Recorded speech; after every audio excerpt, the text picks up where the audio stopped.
माधव जय कुंज विहार जय राधव जय कुंज विहार जय गोपी जन वल्लभ जय गोपी जन वल्लभ जय गिरिवरधर जय राधा माधव जय कुंज विहार जय राधा माधव जय कुंज विहारी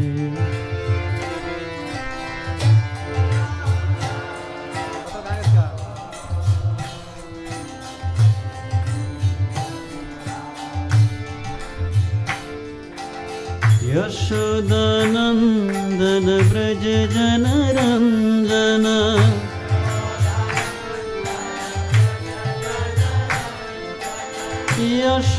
यशोदानंदन ब्रज जनरंजन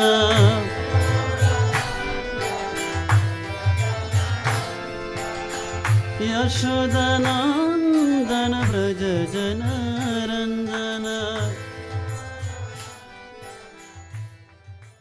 Srimad Bhagavatam, 8th canto, 5th chapter, 24th verse. Demigods appeal to the Lord for protection. Shri Shuka Vacha Ityabhasha Suranvedaha Sahadevai Arindamam Saradevai Arindama Ajitasya Padam Saksha Jagamatam Sahaparam. O Maharaj, Parikshit, subduer of all enemies, after Lord Brahma finished speaking to the demigods, he took them with him to the abode of Supreme Personality Godhead, which is beyond this material world. The Lord's abode is an island called Shvetadvipa, which is situated in the ocean of milk. So 2 points proper say that in this meditation is that Arindama and about Shvetadvipa. Subduer of enemies. जब हिरण्यकश्यप प्रहलाद महाराज को पूछते हैं, भाई मूर्ख, तो मेरे दुश्मन की क्यों पूजा करता है, तो प्रहलाद महाराज उनको 2 उत्तर देते हैं। पहला चीज, मेरे पिताजी, आपका कोई, हमारा कोई और दुश्मन नहीं होता, हमारा दुश्मन हमारा ही मन है। हम लोग सब दुश्मन इमेजिन करते हैं, ये मेरा ये कर देगा, ये मेरा वो कर देगा, कोई कुछ नहीं कर सकता। जैसे प्रहलाद महाराज की पूर्ण सुरक्षा थी, उनकी तो पूर्ण सुरक्षा पर्सनल सुरक्षा थी। अभी हम प्रहलाद महाराज जैसे भक्त तो नहीं है, वैसी पर्सनल सुरक्षा नहीं है, लेकिन कर्म से तो सुरक्षित हो। अगर आपके कर्म आपको नहीं अलाउ करते तो कोई आपको छू भी नहीं सकता। लेकिन जैसे भक्त बनते चले जाएंगे, सुरक्षा बढ़ता चला जाता है। कनिष्ठ अधिकारी का थोड़ा सुरक्षा होता है, इसलिए कनिष्ठ अधिकारी पाप कर्म में वापस जा सकता है। मध्यम अधिकारी का सुरक्षा थोड़ा बढ़ जाता है, और उत्तम अधिकारी का सुरक्षा और ज़्यादा होता है। उत्तम अधिकारी को माया छू नहीं सकती, अलग अलग लेवल में, ठीक है ना। असली सुरक्षा हम लोग भौतिक सुरक्षा सोचते हैं। भक्त उसके पीछे, भगवान के पीछे, भगवान को तंग नहीं करता। जब भक्त बोलता है रक्षा माम, वो रक्षा माया की रक्षा है। कृष्णा कृष्णा रक्षा माम, कृष्णा कृष्णा पाही माम। तो वो रक्षा भौतिक रक्षा के लिए नहीं भाग रहा भगवान के पास। असली भक्त इस चीज़ के पीछे व्याकुल नहीं है। जैसे गजेंद्र बोल रहा था, कृष्ण जी अब दुनिया में नहीं रहना, मेरे को थक गया मैं इस दुनिया से, मैं आपके पास आना चाहता हूँ, ठीक है। क्योंकि हमारा अभी मन वैसा नहीं, हमारा अभिलाषा है राधा कृष्णा सेवा पावो, ये अभिलाषी तो बोलते रहते हैं हर दिन, सुबह भी शाम को भी, लेकिन अभी बहुत अलग अलग अभिलाषा दिल में बैठी हैं। अन्याभिलाषिता शून्यम, भक्ति मतलब अन्याभिलाषिता शून्यम। ये तो अभी बाकी अभिलाषा है, ठीक है, ये चलेगा, लेकिन अभी शुद्ध भक्ति नहीं है।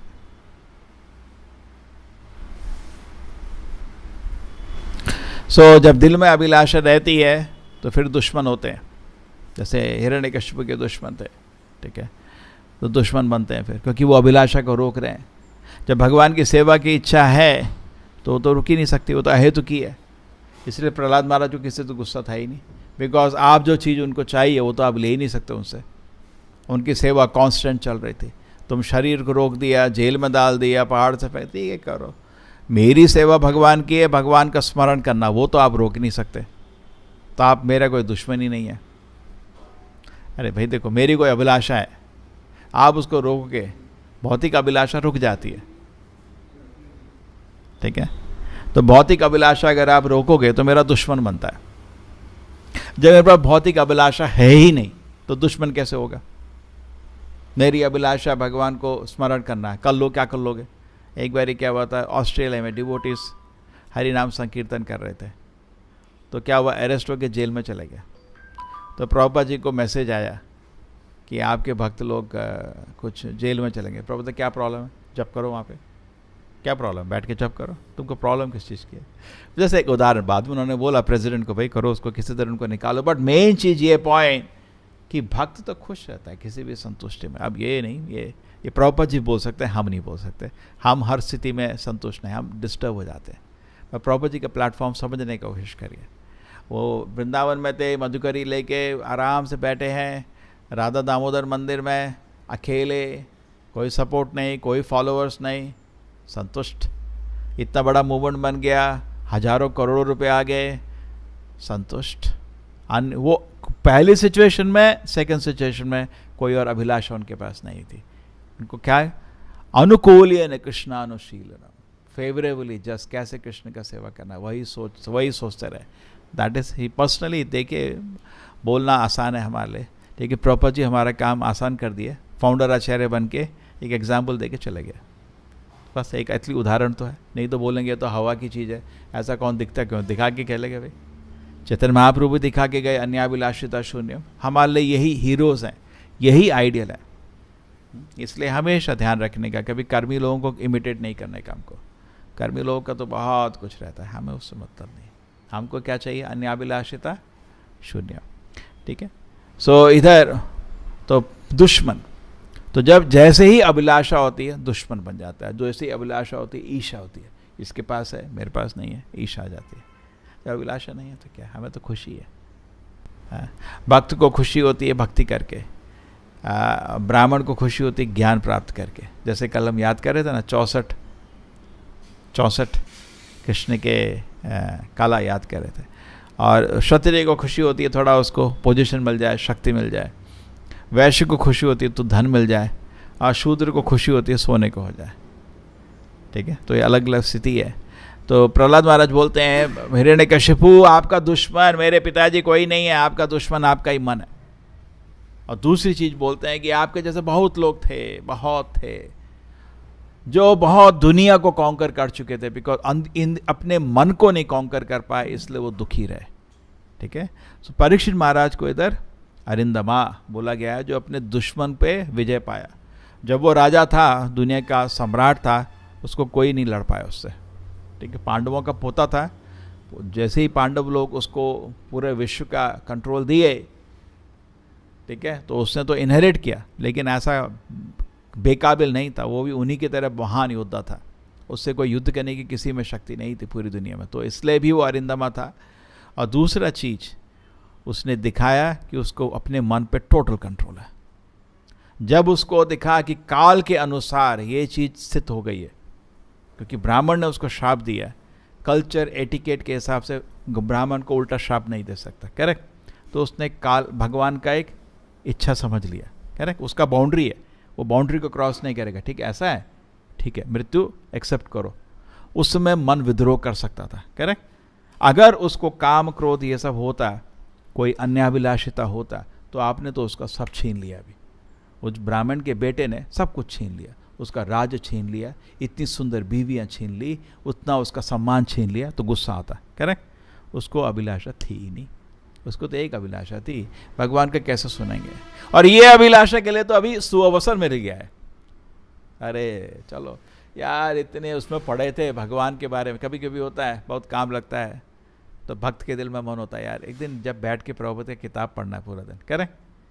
तो जैसे ही बीमार पड़ते हैं अवसर मिल जाता है, जब बीमार होते हैं उसमें सेवा तो हो नहीं पाता है, बुखार है आपको, थोड़ा बैठे हैं, लेकिन हम अभी चलो कभी कभी होता है जो भक्त बीमार पड़ता है वो 100 माला जप कर लेता है, क्योंकि कुछ फिजिकल एक्टिविटी कर नहीं सकता, शरीर में दर्द हो रहा है, वो भागवत पढ़ लिया 5 घंटा। तो हर चीज़ को सुअवसर देखने का। हम लोग इंद्रिय भोग की लालसा में बैठे रहते हैं, मैं अपनी भी बात कर रहा हूँ, ऐसा नहीं है ये आसन में बैठ के कुछ ऐसा सबको डांट रहा हूँ, ऐसा नहीं है। ये क्या है? शिक्षा है, ये हमारे लिए शिक्षा है, भागवत का परम ज्ञान है। भागवत को अमल पुराण बोला गया है, शुद्ध पुराण है। तो भागवत से तो हमेशा शुद्ध भक्ति ही बाहर आता है, उसको जस्ट अप्रिशिएट करने का कोशिश करिए। तो भागवत बोल रही है कि देखो परीक्षित महाराज, देखो अन्याभिलाषिता पुरुष थे, हो सकता है किसी के पास 1 रुपया भी होगा, उसको भी अभिलाषा करके पकड़ा रहता है घमंड से। उसके पास तो पूरा साम्राज्य था, इतनी सुंदर बीवियां थी, इतना सम्मान था, ठीक है ना, लेकिन अभिलाषा नहीं थी उसको एंजॉय करने की, था भगवान के लिए यूज़ कर रहा था। और जैसे ही उसको एक अवसर मिला भागवत सुनने का, चलो अरे राज्य गया, चलो बीवियाँ गई, चलो, उससे कुछ फर्क नहीं पड़ा उसको। उसके दिल में काम क्रोध से मुक्त था, और उसके दिल में वैसे भी काम क्रोध होता। जैसे वो एग्जाम्पल दे रहे थे ना, हम क्या बहुत दिन से डिस्कस कर रहे थे, कोई आप चाय, अगर आप दूध का कप पकड़ें, कोई आपको अगर हिलाएगा तो क्या गिरेगा? दूध गिरेगा। क्यों? आपके कप में दूध था। अगर चाय होती तो चाय गिरता। तो हमारे दिल में जो चीज़ है वो बाहर आती है जब कोई हिलाता है। हमारे दिल में ऑनेस्टली सच काम क्रोध है अभी, इसलिए कोई अगर हिला दे तो वही बाहर आता है, दिखता है हम दिल में क्या रखे हुए हैं, करेक्ट। थोड़ा हिलाना पड़ता है फिर निकलता है, बाहर से तो हम शांति दिखते हैं, कोई हिलाए तो बाहर आता है। तो सेम वे जब परीक्षित महाराज को इतना बड़ा हिलाया, मृत्यु दंड दे दिया छोटे से अपराध के लिए, तो क्या बाहर आया? शांति, दिल में पूर्ण शांति थी, कोई गुस्सा नहीं, ठीक है चलो कोई गलती नहीं, इतना बड़ा राज्य की इतने सालों इतने अच्छा चला है, चलो। ये उदाहरण है, हम लोग इस स्थिति पे इस स्थिति को हम कंपेयर भी नहीं कर सकते। जैसे एग्जाम्पल देते हैं, जड़ भरत भी जब राजू को छोड़े थे, ऐसा देखा राजू को जैसे टट्टी को देखते हैं आप लोग मल करने के बाद, कोई अट्रैक्शन नहीं, कोई अटैचमेंट नहीं, ठीक है। तो दुनिया से, और हमको भी रेडी होने का ना, एक दिन तो मृत्यु आने वाला ही है। अगर अभिलाषा रखोगे तो फिर तो दुनिया वापस आओगे, बिल्कुल डिटैच। कभी भी हम लोगों को भी मृत्यु का तो कॉल आएगा, सबका अपॉइंटमेंट आएगा मृत्यु से। मृत्यु पुरुष बोलेगा भाई अपॉइंटमेंट आता है ना, आपको आता है ना अपॉइंटमेंट, आपका एक प्रोडक्ट डिलीवर होने वाला है, हम लोग सोचते हैं कब आएगा कब आएगा। ऐसे मृत्यु भी एक यमदूत को भेज देते हैं, आपको मैसेज आ जाएगा सुबह, यमदूत घूम रहे हैं, आपको मिलने वाले हैं, आज आपका प्रोडक्ट डिलीवर हो जाएगा। उसमें क्या होगा? हमको खुशी होगा, अन्याभिलाषिता शून्य है, तो ठीक है, ठीक है, चलो अवसर मिला, भगवान को ध्यान से याद कर। तो परीक्षित महाराज को कोई गुस्सा नहीं आया, दिखता है कि उनका दिल पूर्ण रूप से शांत था और उनको भगवत भक्ति से भरा हुआ था। जब सुखदेव गोस्वामी आए, परीक्षित महाराज ने उनको खाली एक प्रश्न पूछा, मैं कृष्ण के बारे में सुने या क्या कुछ और करें? तो सुखदेव गोस्वामी बहुत खुश हो गए, भक्त हो तो कृष्ण का भक्त, बस यही करो तुम। तस्माद एकेन मनसाश, वर्त श्लोक, श्रोतव्य कीर्तितव्यस्य इच्छिताम अभयम, तस्माद भारत सर्वात्मा भगवान ईश्वरो हरि, श्रोतव्य कीर्तितव्यस्य स्मर्तव्य इच्छिताम अभयम। हे परीक्षित महाराज, तुमको निर्भय होना है मृत्यु से पहले, क्या करो? तस्माद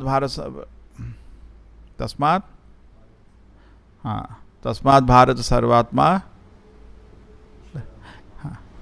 ईश्वरो भगवान हरि, श्रोतव्य, तुम सुनते रहो, श्रोतव्य कीर्तितव्य, भगवान के बारे में बोलते रहो, भगवान के बारे में स्मरण करते हो। ये जो भगवत भक्ति के, भागवत विधि के जो तरीके हैं, स्मरणम कीर्तनम स्मरणम, नवविध भक्ति में पहले 3 भागवत विधि के हैं, इन पे फोकस करो हमेशा। भागवत विधि, अर्चना विधि, दोनों शक्तिशाली है, दोनों से हमको लाभ मिलता है, लेकिन दोनों में से कौन सी कंपेयर बेटर है? भागवत विधि। तो भागवत विधि, भागवत जैसे हम जितनी भी आरती करते हैं, अगर कीर्तन हो पीछे तो आराम लगता है। कलयुग में पंचरात्र विधि अपने आप स्टैंड नहीं कर पाती, भागवत विधि के सपोर्ट में स्टैंड करती है, बिकॉज कलयुग का मूल भागवत विधि है, मूल हरि नाम है। तो अभी इसमें बात हो रही है, तो पहला चीज़ क्या कि उनको कोई गुस्सा नहीं, शांत और आराम से उन्होंने एक्सेप्ट किया, चलो भागवत सुनते हैं खुशी से, कोई उनको व्याकुलता नहीं हुआ मन, कोई मन में उनके गुस्सा नहीं।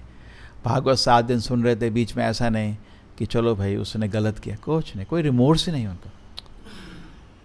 उन्होंने, क्योंकि प्रभुपाद जी बोलते हैं कि जनरली क्या होता है, कोई कुछ बोलता है, अपमान करता है, कोई हमको दर्द देता है, हम इमीडिएटली उस पर उंगली करते हैं, उसने मेरे को तंग किया। एक्चुअली जब आप ये करते हो, वो तो नरक जाएगा, आपने उसको तंग किया तो नरक वो तो जाएगा ही, लेकिन आपने उसे फिंगर दिखाई, आप भी नरक जाओगे। ये चीज़ भागवत में है। जब गाय और बैल, परीक्षित महाराज धर्म पुरुष और पृथ्वी भूदेवी जो गाय के रूप में थी, उसमें परीक्षित महाराज उनके पास पहुँचे, उसमें कलि पुरुष ने उनको करीब करीब मार दिया था।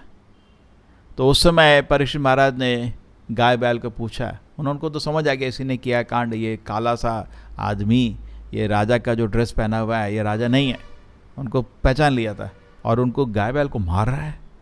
तो परीक्षित महाराज ने इमीडिएटली अपना स्वॉर्ड निकाल दिया मृत्यु दंड के लिए, क्योंकि वैदिक टाइम में मृत्यु दंड था, अगर आप किसी जानवर को भी तंग करोगे मृत्यु दंड मिलता था, सबको इक्वल इज्जत। प्रजा मतलब प्रजापति मतलब वो सबकी सुरक्षा करनी है उसको, मनुष्य के नहीं, सारे जानवर की भी सुरक्षा करनी। उसने अपना तलवार निकाली मृत्यु दंड के लिए, लेकिन पहले एक स्टेटमेंट लेना पड़ता ना, किसने आपको ऐसी हालत करी है?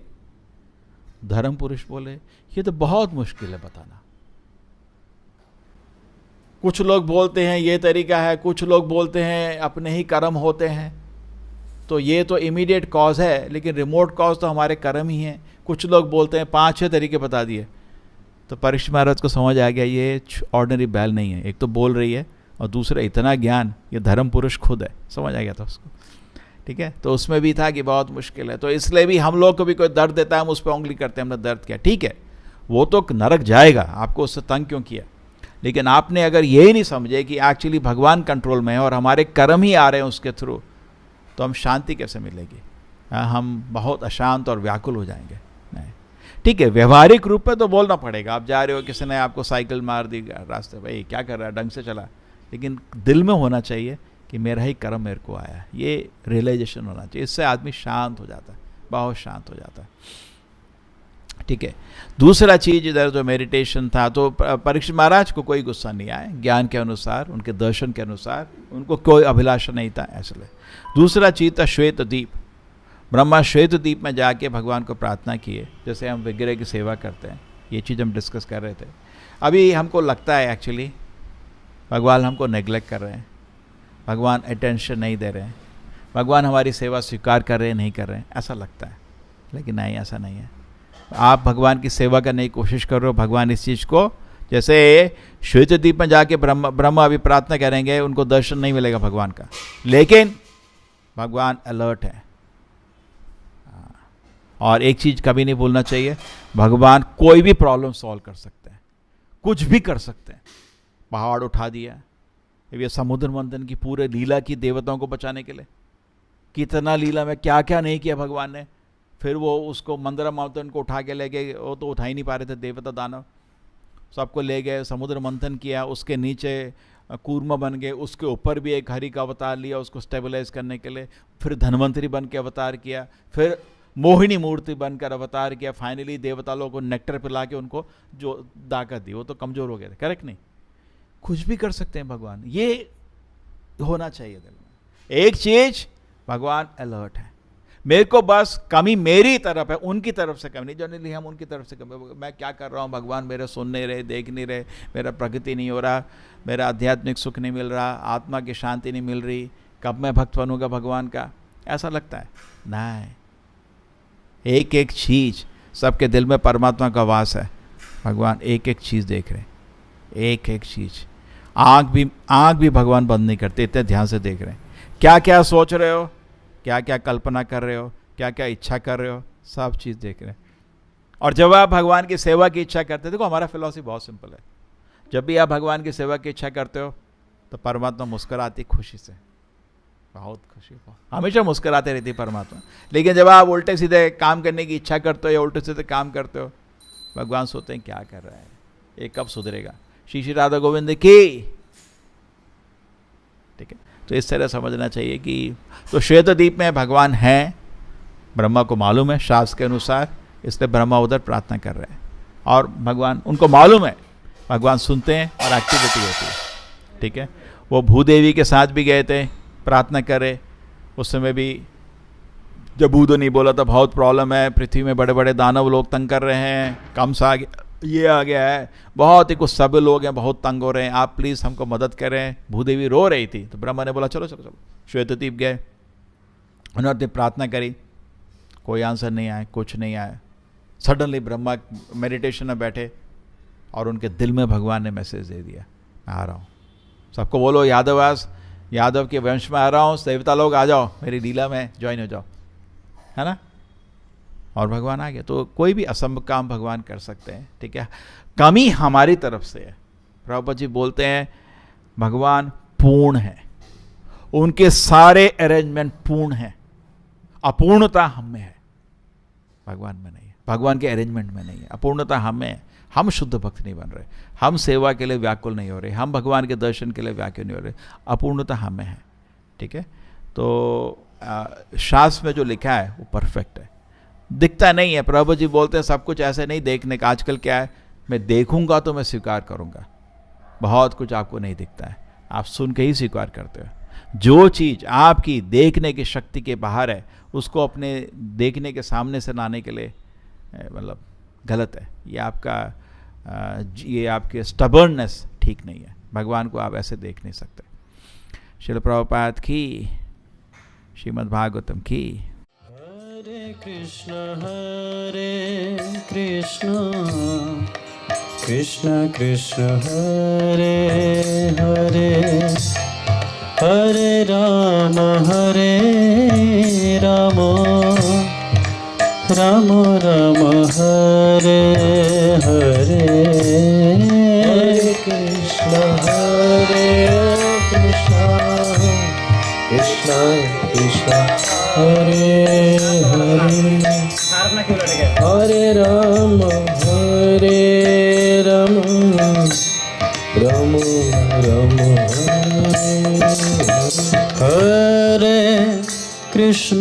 हरे कृष्ण कृष्ण कृष्ण हरे हरे, हरे राम राम राम हरे हरे, हरे कृष्ण कृष्ण कृष्ण हरे हरे, हरे राम राम राम हरे हरे,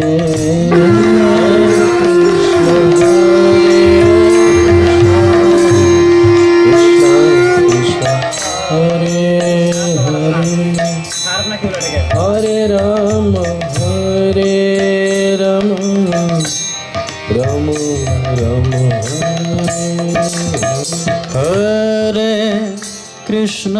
हरे कृष्ण कृष्ण कृष्ण हरे हरे, हरे राम